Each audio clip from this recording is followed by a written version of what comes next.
Hi everyone, thank you for joining me for another week of story time. I'm Mr. Garrett, and we'll get started with our weather forecast. You get your weather felt pieces ready, and we'll do the weather together. So the forecast for Thursday morning this week is supposed to be another rainy day. So daytime, so we need our sun. So you can get your sun up in the sky. But when there's rain, there's probably some clouds too. So put your white clouds. You might even have one of your stormy clouds. If you have a gray one, you can put that up in the sky, blocking out the sun. So it'll still be bright, but it won't be nice blue sky. And we have our raindrops. We have those falling down.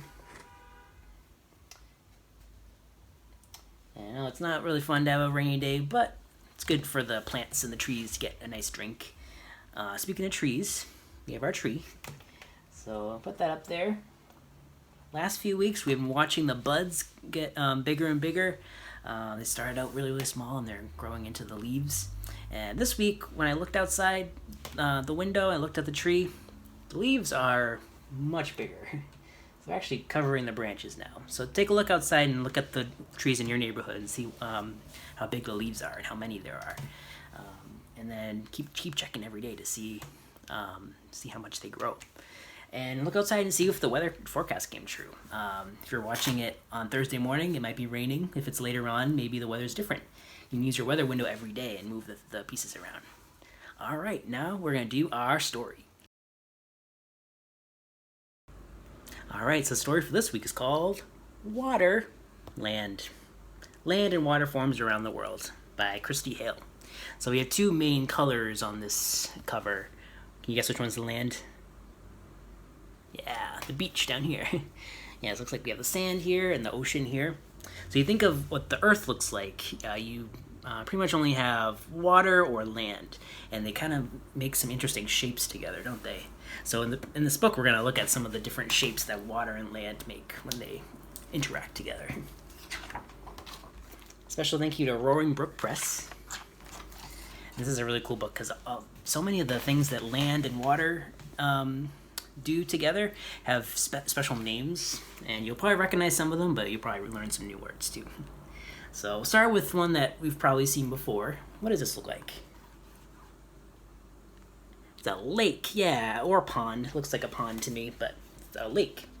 I think a pond is usually a little smaller than a lake. So it's water surrounded by land. So the cool thing about this book is that, see, it's a hole. So when we turn the page, it's going to transform into something else. So water surrounded by land is a lake. What's land surrounded by water? An island, yeah. Well, we even have someone stranded on the island here, sending a little help message. SOS. So think of some famous islands. Rhode Island is not an island because we're not surrounded by water, even though we're called an island. But nearby we have Block Island. And then Martha's Vineyard is not too far away, so we have a couple islands around there. The Hawaiian Islands is another island, group of islands. Land is surrounded by water. Ooh, we're at the beach now. So this is a little bit of water that kind of curves into the land. And it's a bay. You probably recognize that word because you probably heard Narragansett Bay around here. It's a very big bay in Rhode Island. A lot of beaches are bays. Just whenever the water kind of curves in to the land like that. So when the land curves into the water, what do you think that's going to be called? A cape. There we go. So it's a little bit of land with some water on either side. Think of any famous capes. I can think of one that's not too far from here. Cape Cod. Yeah, do you ever go to Cape Cod for a vacation or go to the beach? Looking on a map, it kind of looks like it's like a little hook that kind of goes out into the water. So it's land that kind of goes out has water on surrounding it, but it's still connected to the land. It's not quite an island. Ooh, straight. Look at that. So this is an interesting word. It's different from a straight line. You think of that straight word that we use for straight. It's spelled a little different, and it's a little narrow waterway. So you have some boats going through. So land here, and then just like a little skinny strip of water. So a skinny pathway of water. The opposite would be a skinny strip of land.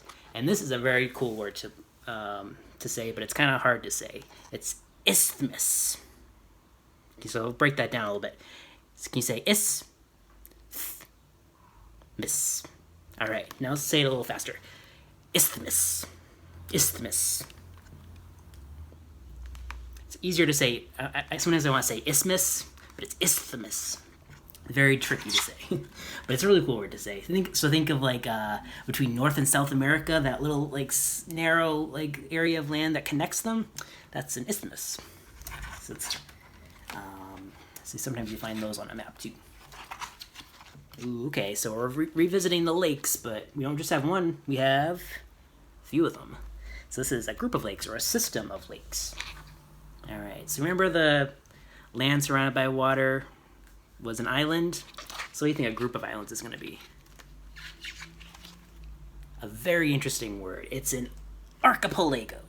Can you say that word? Archipelago. It's a very long word. It has like, see how many syllables? Archipelago. Yeah. So that's a pretty cool word. I think of the Galapagos Islands. You probably might have heard of those before. That's a very famous archipelago. So any little group of islands, they're all together. Ooh, this reminds me a lot like of a bay, but it's a little bigger. It's a gulf. Any famous gulfs that you've heard of? The Gulf of Mexico. That's one that's on this side of the country. So it's water with kind of curves into the land, but it's a little bigger than a bay. So what do you think that's the opposite of that's going to be? Land that curves into the water even more than a cape. It's a peninsula. So think of a famous peninsula. You think of Italy, the country Italy. It kind of looks like a boot. And it kind of goes out into the water on the map. It's a peninsula. So it's we have some cool stuff out in the water here too. You notice we have what's that? Whale, yeah, going near the pirate ship.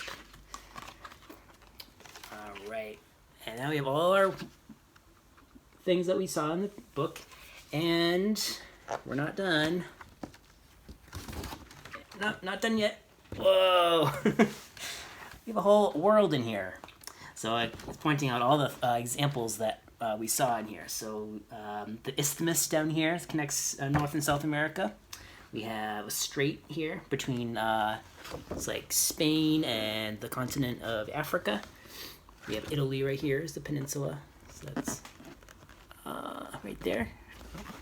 And we have another archipelago over here. It's near Japan. We have Indonesia down here is another really big one. And a cape down here. So there's a cape at the tip of South America too. And a lake. Cool. So whenever you look at a map, you can kind of look and see what the water and the land is doing, what shapes they're making, and then you can try to think of a word to assign to that thing. Because in geography, we have all kinds of cool stuff that we can label things. So next time you're looking at a map, see if you can pick out what you can see. All right, so now we're going to do our craft together. So you can get your packet out, and we're going to do some land and water things together. All right, so in your packet this week, you'll notice that you have a few different colors. We have brown and we have blue.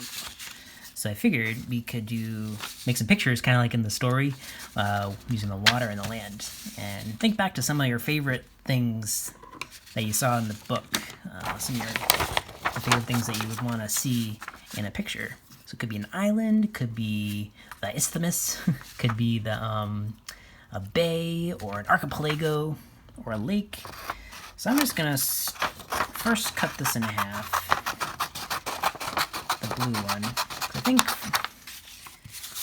I want to make one picture that has a lot of water and just a little bit of land, so I'm gonna actually start with that one. You can do whatever you want.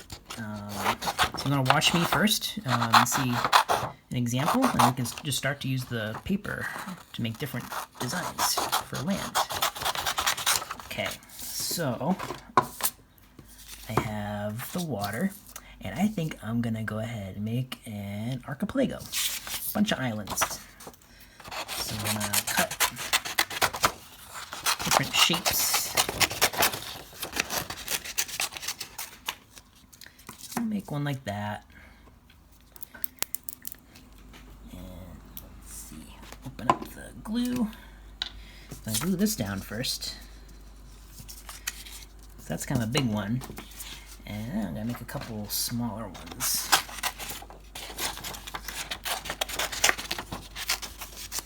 Let's see, so actually I put this one maybe right here. Actually I make it really close to the other one. So you almost make a little, remember what this is called? The little waterway right here? Yeah, I look a little straight.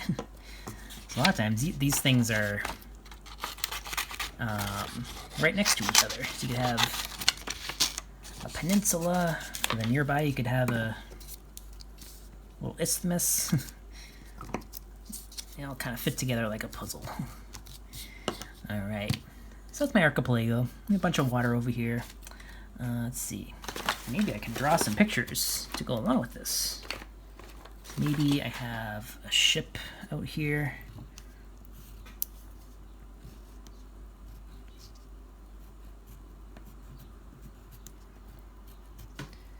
Like that, kind of going towards the island, and maybe I have some trees on the island too, because we have all the dirt, the brown dirt and soil, but some vegetation too. There we go. Let's see, maybe a little whale over here too.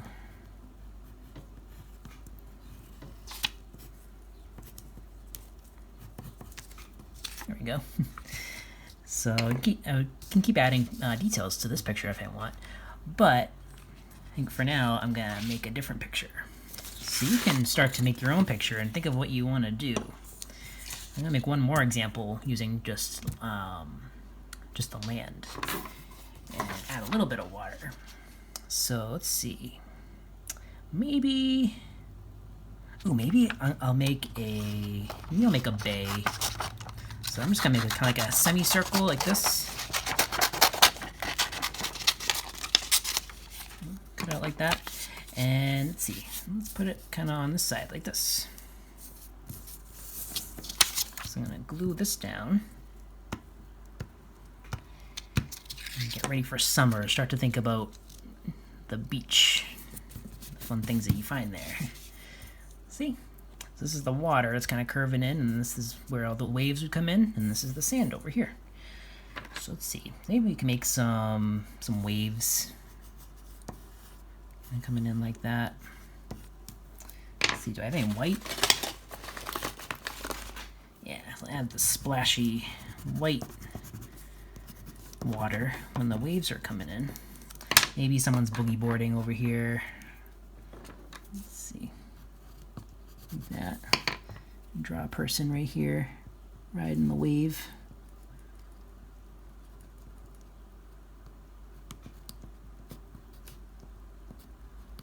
Let's see, color in the bathing suit. There you go. And maybe we have some people over on the beach. So we can add some umbrellas.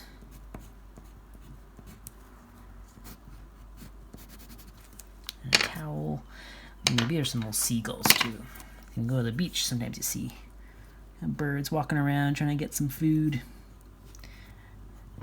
I always like seeing the seagulls. I really like the sandpipers too.